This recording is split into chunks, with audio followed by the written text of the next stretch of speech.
नमस्कार दोस्तों, मैं हूं आदित्य कुमार साख्य, कैटरिंग असिस्टेंट उधमपुर जम्मू कश्मीर जवाहर नवोदय विद्यालय का। आप में से बहुत सारे लोगों ने नवोदय विद्यालय समिति के कैटरिंग असिस्टेंट पद के लिए अप्लाई किया है। उनके पेपर भी अच्छे हुए होंगे और जहां तक मुझे उम्मीद है कि बहुत से लोग सिलेक्ट भी होंगे या फिर वो मेरिट लिस्ट में जरूर आएंगे। आप में बहुत सारे लोगों के मन में यही विचार होगा कि कैटरिंग असिस्टेंट का काम क्या होता है या उसकी ड्यूटीज और रिस्पॉन्सिबिलिटीज क्या होती हैं।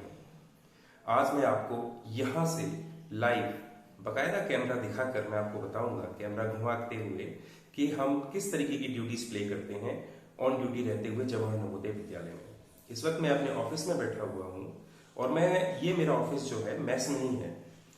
अभी तो समर वेकेशन चल रही है तो हमारे पास स्ट्रेंथ इतनी है नहीं।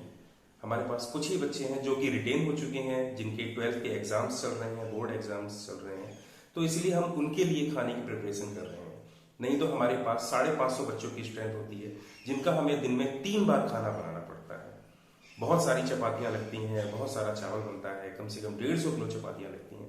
बाकी और सारी चीजें मैं आपको वीडियो के एंड में दिखाऊंगा या फिर वीडियो के बीच में दिखाऊंगा। लेकिन फिलहाल मैं आपको बताता हूं कि ये कैटरिंग असिस्टेंट क्या क्या रोल प्ले करता है इस जवाहर नवोदय विद्यालय या नवोदय विद्यालय समिति में। दोस्तों, हम सबके पास में हॉस्पिटैलिटी की डिग्री है। हम में से बहुत से लोगों ने डिप्लोमा किया होगा, बहुत से लोगों ने बैचलर डिग्री की होगी, 4 year full time bachelor degree की होगी, कुछ लोगों ने बीएससी किया होगा in hotel management and catering technology. ये सारी चीजें हमें यहाँ पर इम्प्लीमेंट करनी पड़ती हैं। लेकिन अगर मैं आपको बताऊं तो हमारा सिर्फ काम होता है सुपरविजन का। हमें सिर्फ सुपरवाइज करना होता है। हमें यहाँ पे कुक नहीं करना होता। हमें यहाँ पे ये नहीं बताना होता कि कैसे दाल में तड़का लगता है या कैसे पनीर पसंदा बनता है। हमें ऐसा कुछ भी नहीं करना होता।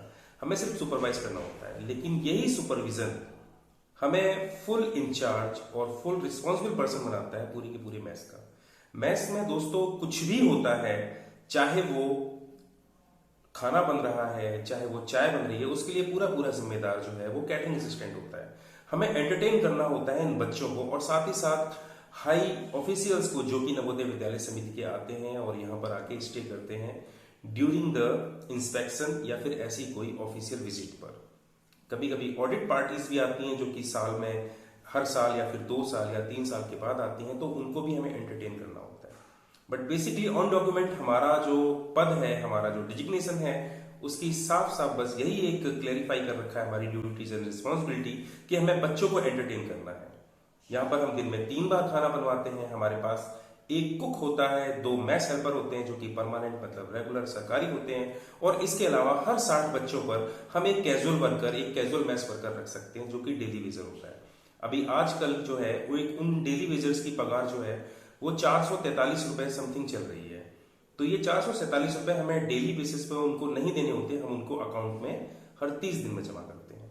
ये हमारा ओवरऑल स्टाफ होता है। तो अगर हमारे पास 550 बच्चे हैं तो यही कोई हमारे पास मैस हेल्पर होने चाहिए 9, और एक कुक और एक कैटरिंग असिस्टेंट। मैं जिसको रिपोर्ट करता हूं या कैटरिंग असिस्टेंट अगर किसी को रिपोर्ट करता है तो वो होता है मैस इंचार्ज, जो कि designated vice principle of the school होता है या फिर सीनियर मोस्ट टीचर होता है स्कूल का। हमारे स्कूल में वाइस प्रिंसिपल की पोस्ट जो है अभी वैकेंट है। हमारे पास एक एसएमटी है, सीनियर मोस्ट टीचर, जो मेरी मैथ्स इंचार्ज है। ये बेसिकली टीचिंग स्टाफ होता है। इनको कुछ भी नहीं पता होता है कि खाना कैसे बनता है या किस तरह से बजटरी की जाती है, लेकिन ये हमारे बॉस होते हैं उस टाइम के लिए। हमें इनको रिपोर्ट करना होता है और इनसे आए हुए हमें इंस्ट्रक्शंस को फॉलो करना पड़ता है। लेकिन अगर जिन स्कूलों में मैथ्स इंचार्ज नहीं है या जहां पर इस तरीके की एसएमटी फैसिलिटीज नहीं है, फिर भी हम डायरेक्टली रिपोर्ट करते हैं प्रिंसिपल को, और प्रिंसिपल को हम वो सारी चीजें बताते हैं जो कि मैथ्स में घटित होती है, जो कि मैथ्स में हो रही है। अगर हमारे पास कभी ऑन द स्पॉट कुछ खत्म हो जाता है तब भी ये हमारी रिस्पॉन्सिबिलिटी बनती है कि हम प्रिंसिपल को बताएं कि सर हमारे पास ये खत्म हो गया है, सर हमें बच्चों को ये देना चाहिए। हमें सर मेन्यू हमको दोस्तों डिसाइड करना पड़ता है। मैं मंथ में एक बार मेन्यू बनाता हूँ बच्चों के साथ में, और टीचर्स के साथ में मैथ्स मीटिंग होती है। यही कोई आधे घंटे की मैथ्स मीटिंग होती है जिसमें बच्चे अपना नजरिया रखते हैं कि सर हमें ये खाना है, हमको ये खाना है, और हम उनका डे बाय डे इनकी साइक्लिक मेन्यू उनका हमारा चलता रहता है। ये हम डिसाइड करते हैं। फिर साथ में मैं एज अ कैटरिंग असिस्टेंट इस चीज पे मोहर लगाता हूँ कि क्या मेरा बजट मुझे ये परमिशन देता है कि मैं बच्चों को ये खाना दूं कि ना दूं।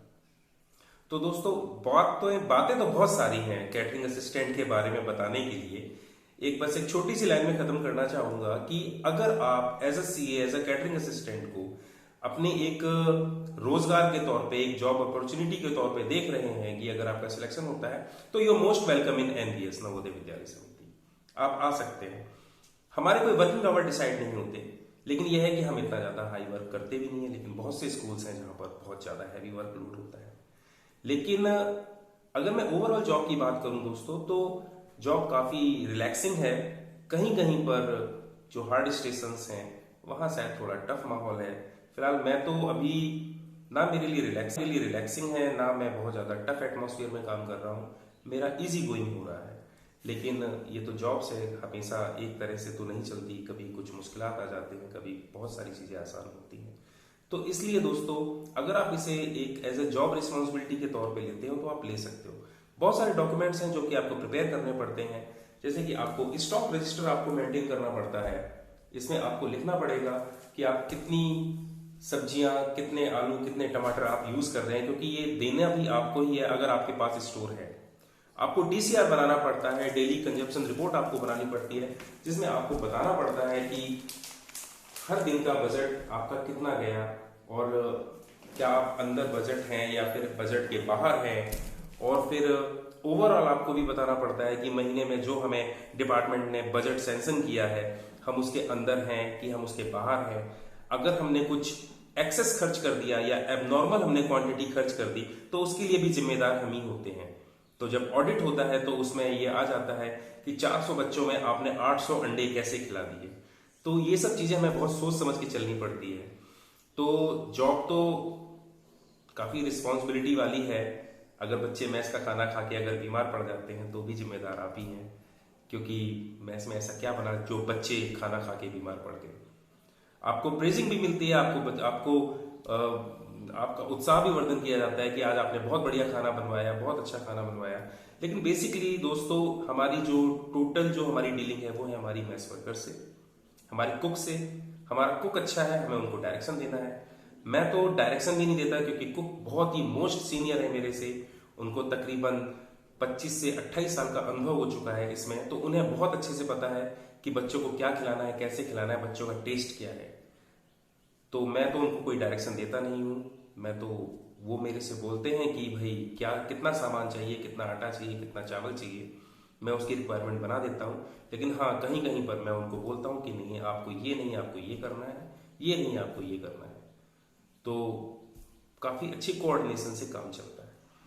तो दोस्तों, अगर आप नवोदय विद्यालय समिति में, जवाहर नवोदय विद्यालय में आना चाहते हैं तो यूर मोस्ट वेलकम। ये जो जॉब है ये लेवल 4 की है और 25,500 इसका बेसिक पे है। और हर साल आपका इंक्रीमेंट लगेगा और डीए वगैरह, तो आपको जो भी बेनिफिट्स होते हैं गवर्नमेंट जॉब के, सेंट्रल गवर्नमेंट जॉब के, वो आपको मिलेंगे। आपको साल में 3 महीने की छुट्टी मिलेगी। मुझे तो 3 महीने की छुट्टी मिलती है, 2 महीने की गर्मी की छुट्टी, 20 दिन की विंटर वेकेशन और 10 दिन की जो है दिवाली की छुट्टी मिलती है। होली की छुट्टियां दोस्तों इसमें काउंट नहीं होती हैं। हमें 8 सीएल और हमें 10 ईएल अर्न लीव मिलती है, जो हमारी फॉरएवर हमारे खाते में जमा होती रहती है। सीएल हमारी लैप्स हो जाती हैं, जो कि साल के एंड में 31 दिसंबर को वो लैप्स हो जाती हैं। हम रिपोर्ट करते हैं ऑफिस सुपरिटेंडेंट को भी, क्योंकि हम ऑफिशियल स्टाफ है, हम नॉन टीचिंग स्टाफ में आते हैं। और भी कोई क्वेरीज हो तो आप प्लीज कमेंट में बताइएगा। मेरे लायक कोई सहायता होगी तो मैं जरूर बताऊंगा आपको। आइए छोटा सा दौरा करते हैं हमारी मेस का और हमारे डाइनिंग हॉल का।